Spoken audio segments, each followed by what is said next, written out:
Matagal na ako nagtitiis, ha? Hindi lang ako nagsasalita. Pagod na ako. Daya naman.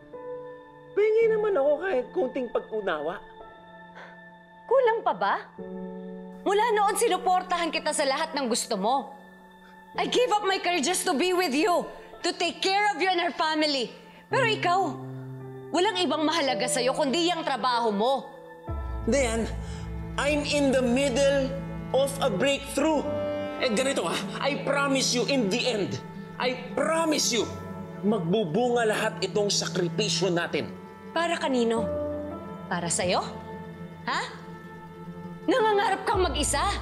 Hindi totoo yan. Ano hindi totoo? Di ba wala nang mahalaga sa'yo kundi ang science mo na yan? Asawa mo ako!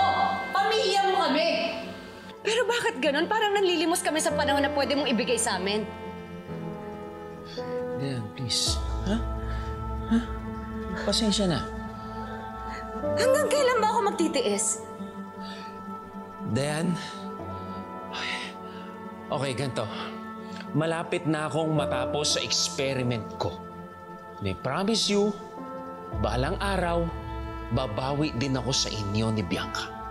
I promise you. Ano, aasa na naman ako?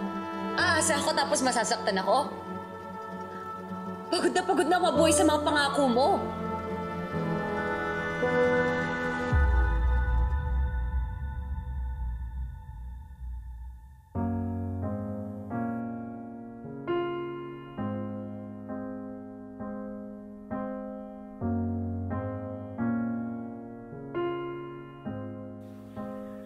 Bianca?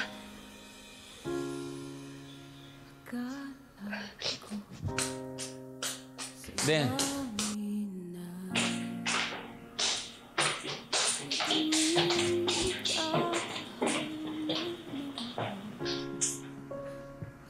Mom, Dad, happy anniversary. Mahal na mahal ko po kayo.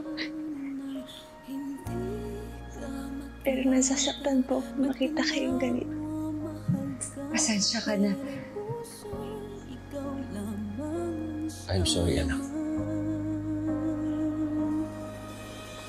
Kahit saan ikaw pa rin ang hanap, nag-iisa magbago man ang bukas, di magdidilim ang alaala ng iyong mga mukha.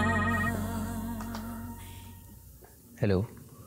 Dr. Sebastian, the subject is failing. Hindi namin alam ang gagawin. We need you here. Ha? O sige, inject the serum right away. Pupunta na ako dyan. Copy, Doc.